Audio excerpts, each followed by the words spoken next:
അപ്പോൾ പ്രിയപ്പെട്ട പ്രേക്ഷകരെ, നമ്മളങ്ങനെ Mankombu Thekkekara boat club NTBC തുഴഞ്ഞു കൊണ്ടുവന്ന നമ്മുടെ ചുണ്ടനിൽ നിന്ന് പവർ പാണ്ടിയിൽ നിന്ന് നമ്മൾ കൈനഗരിയിലേക്ക് ഇറങ്ങുകയാണ്. സൂപ്പർ പവറിലേക്കാണ് നമ്മൾ ഇറങ്ങാൻ പോകുന്നത് കേട്ടോ. എണ്ണം പറഞ്ഞ UBC, ആ UBC കൈനഗരി ടീമിൻ്റെ സ്നേഹം ഏറ്റുവാങ്ങാൻ വേണ്ടി നമ്മൾ ഇറങ്ങുകയാണ്. അപ്പോൾ താങ്ക് യു. എനിക്കൊപ്പം തുഴഞ്ഞ് എൻ്റെ അത്രയും വരില്ല എങ്കിൽ പോലും അത്യാവശ്യം കുഴപ്പമില്ല. ഞാൻ മെച്ചപ്പെട്ട ഇനി വിളിച്ചേക്കരുത് താഴെ തട്ടിലിരിക്കാൻ. കൈക്ക് നല്ല ക്ഷീണം. അപ്പോൾ പ്രിയപ്പെട്ട പ്രേക്ഷകരെ, നമ്മൾ ഇറങ്ങുന്നു. സ്വാഗതം. ഒരു വർഷമായി കണ്ടിട്ട്. തീർച്ചയായിട്ടും പത്മകുമാറും പ്രമോദും കൂടിയാണ് കഴിഞ്ഞ തവണത്തെ വള്ളത്തിന് നമ്മളെ ഊട്ടിയത്. ഞാനാണെങ്കിൽ നിങ്ങളെ വിശ്വസിച്ച് ബെറ്റും വെച്ചു. ആകെ നാണക്കേടുമായി. നാട്ടുകാർ മുഴുവൻ ട്രോളി എന്നെ കൊന്നു. സാരമില്ല, അതെല്ലാം ഇത്തവണ തിരുത്തപ്പെടും. ഉറപ്പാണോ? ശക്തമായിട്ട് ഇത്തവണയെങ്കിലും ഞാൻ നിങ്ങളുടെ പിന്നിൽ നിൽക്കട്ടോ. ഞാൻ എന്റെ മനസ്സൊന്ന് ചലഞ്ചായി പള്ളാത്തുരുത്തിക്കൊപ്പം നിൽക്കാൻ സ്ട്രോങ് ആയിട്ട് നിന്നു. ഉറപ്പാണോ? തീർച്ചയായിട്ടും. കൈനഗരി പിടിക്കോ പത്മകുമാർ? നിങ്ങളെ കാണുമ്പോൾ എനിക്ക് നിങ്ങളുടെ കൂടെ നിൽക്കാതിരിക്കാനും പറ്റുന്നില്ല. പക്ഷേ പള്ളാത്തുരുത്തിയുടെ ഒരു ആവേശവും ട്രെയിനിങ്ങും കാണുമ്പോൾ സത്യം അതല്ലേ എന്നറിയാതെ സംശയിച്ച് പോവുകയും ചെയ്യും. എന്തായാലും വള്ളംകളിക്ക് വേണ്ടി, വള്ളം കളിക്കാർക്ക് വേണ്ടി, വള്ളംകളി ലോകത്തിനു വേണ്ടി ഇത്തവണ ഒരുപാട് എഫർട്ട് എടുത്ത റിപ്പോർട്ടർ ചാനലിന് ഊഷ്മളമായ സ്വീകരണം കൈനഗിരി ഗ്രാമപഞ്ചായത്തിലേക്ക്, UBCയുടെ തട്ടകത്തിലേക്ക് ഞങ്ങളുടെ പ്രിയപ്പെട്ട ക്യാപ്റ്റൻ ഡോക്ടറെ ഈ ആടയിട്ട് സ്വീകരിക്കുക. Thank you Padmakumar. ഞങ്ങൾക്കൊക്കെ കിട്ടുന്ന സ്നേഹമാണിത്. ഇത് റിപ്പോർട്ടറിന്റെ പ്രേക്ഷകർക്കാണ്, റിപ്പോർട്ടർ TVക്കാണ്, ഒപ്പം സർക്കാരിനും ഇതിൻ്റെ ഒരു ഭാഗമുണ്ട്. തീർച്ചയായിട്ടും ഉചിതമായ തീരുമാനം ഉചിതമായ സമയത്തെടുത്തു എന്നതുകൊണ്ടാണ് ഈ നാടിന് നമ്മളോടുള്ള സ്നേഹം. ഇത്തവണ കെങ്കേമമാവും എന്നത് ഉറപ്പാണ്. നമ്മൾ ചെറിയൊരു അനിശ്ചിതത്വമൊക്കെ ഉണ്ടായിരുന്നെങ്കിലും ഓഗസ്റ്റ് മാസത്തിൽ അല്ലെങ്കിലും കാലാവസ്ഥ ഇതുപോലെ നിന്നാൽ നമ്മൾ പൊളിക്കും. തീർച്ചയായിട്ടും വളരെ പോസിറ്റീവായിട്ടുള്ള കാലാവസ്ഥയാണ്. ആവശ്യത്തിന് വെള്ളമുണ്ട്. പിന്നെ കുറിപ്പേട്ടൻ ഇപ്പോൾ കൂടെ, കുറിപ്പേട്ടന് ഈ വള്ളത്തിൽ ഇങ്ങനെ ഡോക്ടർ കയറ്റി എന്ന് പറഞ്ഞാൽ അതൊരു അത്ഭുത സംഭവം തന്നെ. സാധാരണ ഏതെങ്കിലും മാധ്യമങ്ങൾക്ക് എന്തെങ്കിലും ഇന്റർവ്യൂസോ കാര്യങ്ങളൊക്കെ കൊടുത്താലും അദ്ദേഹത്തെ പോയി കണ്ടതിനും മേടിക്കുന്നതല്ലാതെ അദ്ദേഹം ഇതിന്റെ കൂടെ സഞ്ചരിക്കുക എന്ന് പറഞ്ഞാൽ കുറിപ്പേട്ടൻ നമ്മളെ കുറിച്ച് നല്ല വാചകങ്ങളും നമുക്ക് തീർച്ചയായിട്ടും ഡോക്ടർ കുറിപ്പേട്ടൻ വള്ളംകളിയുടെ ഏറ്റവും പ്രധാനപ്പെട്ട വെളിപ്പെടുത്തൽ കൂടി അദ്ദേഹം നടത്തിയിട്ടുണ്ട്. എന്ത് ചമ്പക്കുളം തച്ചന്റെ പഴയ കഥ. അത് ശരി. അപ്പോൾ നമ്മുടെ ടീം അംഗങ്ങൾ അല്ലേ, അപ്പോൾ നമുക്ക് കിട്ടിയ സ്വീകരണം UBC കൈനഗരിയിലെ താരങ്ങൾ ക്യാപ്റ്റൻ പത്മകുമാർ ഇവിടെയുണ്ട് അല്ലേ, നമ്മുടെ ബാക്കി സംഘാംഗങ്ങൾ ഇവിടെയുണ്ട്. UBC കൈനഗരി. അപ്പോൾ UBCയിലെ കൈനഗരിയുടെ ക്യാമ്പിലാണ് നമ്മൾ നിൽക്കുന്നത്. ക്യാമ്പ് ഇത്തവണ ഇവിടെയാണോ? താൽക്കാലികമായിട്ട് നമ്മൾ ഇങ്ങോട്ട് മാറ്റി. വള്ളംകളി മാറ്റിയ കാരണം നിലവിലുണ്ടായിരുന്ന ക്യാമ്പിൽ ചില അസൗകര്യങ്ങളുണ്ടായി. അപ്പോൾ നമ്മൾ നമ്മുടെ ഈ സെൻറ്ററിലേക്ക് മാറ്റി. ഇത് കുറച്ചുകൂടി ലോൺലി പ്ലേസ് ആണ്, കുറച്ചുകൂടി നല്ല സംവിധാനങ്ങളാണ് ഇവിടെ ഉള്ളത്. ഇപ്പോൾ എത്ര ദിവസമായിട്ട് ക്യാമ്പിലുണ്ട് ഇവിടെ ഒരു 20 ദിവസമായിട്ടുണ്ട്. അത്രേ ഉള്ളൂ. അവിടെ 40 ദിവസമായി അവർ വള്ളംകളി മാറ്റി വെച്ച് കഴിഞ്ഞു. അത് 15 അവിടെ, അതായത് നമ്മുടെ പള്ളാത്തുരുത്തി ഇവിടെ 20 ദിവസമായിട്ട് ഞങ്ങൾ ക്യാമ്പിലുണ്ട്. ഉഷാറാണ്. തീർച്ചയായും. രാവിലത്തെ ട്രയലൊക്കെ കഴിഞ്ഞു. രാവിലെ ഇന്ന് ഞങ്ങൾക്ക് റെസ്റ്റ് ഡേ ആണ്. ഉച്ച കഴിഞ്ഞാൽ ഞങ്ങൾക്ക് ട്രയൽ നടക്കുന്നത്. ട്രയലുണ്ട്. അപ്പോൾ എങ്ങനെയുണ്ട് ആവേശം? കഴിഞ്ഞവണ നിങ്ങളെ വിശ്വസിച്ച് കഴിഞ്ഞവണ ബെറ്റ് വെച്ചു. ആ ബെറ്റും പോയി, എല്ലാം പോയി. ഇത്തവണ കിട്ടുമല്ലോ അല്ലേ? ഇത്തവണ കപ്പ് ഉറപ്പായി. അല്ലെങ്കിൽ പള്ളാത്തുരുത്തിക്കാർ പറഞ്ഞു മലയാളികൾ മാത്രം തുഴയുന്നൊരു ബോട്ട് ക്ലബ് ആയിരിക്കും പള്ളാത്തുരുത്തിയുടെ അവകാശവാദം. അങ്ങനെ എന്തെങ്കിലും അവകാശവാദം നിങ്ങൾക്കുണ്ടോ? തീർച്ചയായിട്ടും ഈ മലയാളികളല്ലാത്തവരെ പങ്കെടുപ്പിക്കാൻ നിയമപരമായിട്ട് NDBR അനുവാദം തന്നിട്ടുണ്ട്. ആ അനുവാദത്തിനപ്പുറത്തൊന്നും സംഭവിക്കാൻ പോകുന്നില്ല. NDBRൻ്റെ കൃത്യമായിട്ടുള്ള മത്സരത്തിൻ്റെ നിഷ്ഠകളും ചിട്ടകളും പാലിച്ചുകൊണ്ട് തന്നെ നെഹ്റു ട്രോഫി പങ്കെടുക്കുക എന്നുള്ളതാണ്. മലയാളികൾ പങ്കെടുക്കുന്ന ഇത്തവണ ഉണ്ടോ എന്നുള്ളത് പരിശോധിക്കണം. മലയാളികളല്ലാത്തവരെയും പങ്കെടുപ്പിച്ചുകൊണ്ട് തുഴഞ്ഞ പാരമ്പര്യമാണ് എല്ലാ ക്ലബ്ബുകൾക്കും ഉള്ളത്. അങ്ങനെ ഭാഷാദേശ വ്യത്യാസങ്ങൾക്ക് അതീതമാണല്ലോ. ഇത് സ്പോർട്സ് അല്ലേ, ഇതിനൊരു ഇന്റർനാഷണൽ വേഷം കൊടുക്കണം എന്നുള്ള ആഗ്രഹമാണ് ഞങ്ങൾക്കുള്ളത്. ഇപ്പോൾ കൊടുക്കുന്നത് ഇന്ത്യൻസ് ആണ്. 10% ഇന്റർനാഷണൽ തൊഴിലാളികളുടെ വരണം. ഇതിന് 50% മലയാളികൾ, ഒരു 25% കേരളത്തിന് പുറത്തുനിന്ന്. ഇത്രയും നമ്മൾ ഇതിനെ എലാബറേറ്റ് ചെയ്യാൻ ശ്രമിച്ചിട്ടും ഈ രംഗത്ത് നിൽക്കുന്ന ഈ വള്ളംകളി ക്ലബ്ബുകൾ അനുഭവിക്കുന്ന സാമ്പത്തിക പീഡനം, അല്ലെങ്കിൽ ഇതിൻ്റെ വള്ള ഉടമകൾ അനുഭവിക്കുന്ന സാമ്പത്തിക ക്ലേശങ്ങൾ, ഇതിന് പരിഹാരമില്ല. അതുകൊണ്ട് ഇതിന് ഇന്റർനാഷണൽ വേഷം കൊടുക്കണം.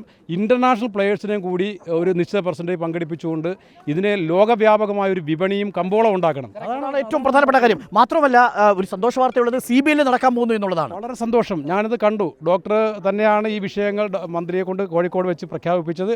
അതിനുശേഷം ഇന്ന് മന്ത്രിയെ കൊണ്ട് ഈ കന്നിട്ട എന്ന് പറയുന്ന ബോട്ട് ജെറ്റിയുടെ പരിസരത്ത് വെച്ചാണ് ഡോക്ടറുമായിട്ട് മന്ത്രി സംസാരിക്കുന്നത് ഞങ്ങൾ കണ്ടത്.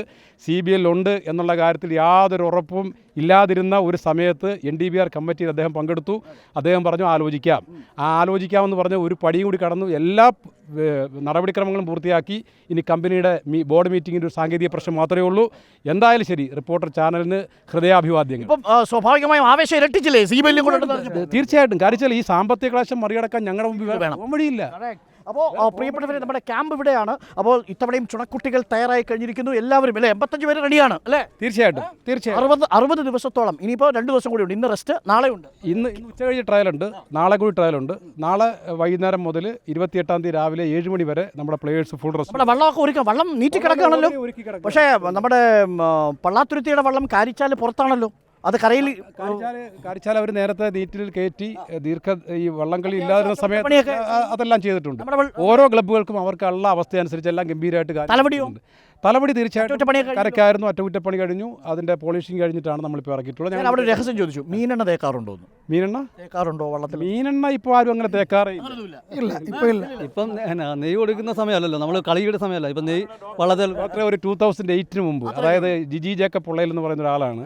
സത്യം പറഞ്ഞാൽ അദ്ദേഹമാണ് വള്ളംകളിയുടെ ഒരു രൂപഭാവാദികളെ മാറ്റി മറിച്ചത്. അയാളാണ് ഈ വള്ളത്തിന് പുതിയ സ്ലീക്കും പുതിയ സംവിധാനങ്ങളും ഒക്കെ ഈ രംഗത്ത് കൊണ്ടുവന്നത്.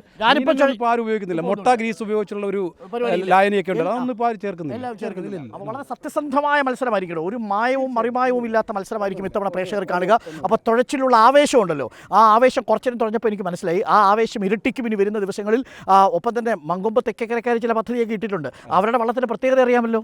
മങ്കൊമ്പ് തെക്കേക്കരക്കാരുടെ നമ്മുടെ സൂപ്പർ പാണ്ടി, പവർ പാണ്ടി സ്റ്റാർട്ടിങ്ങിൽ ഒരു തുഴഞ്ഞാലുണ്ടല്ലോ 15 മീറ്റർ പോകും.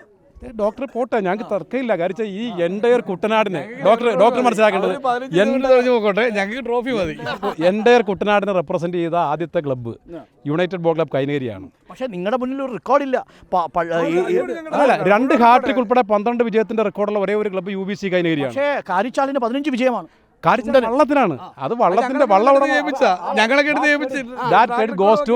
Mister RK Kurup and his team.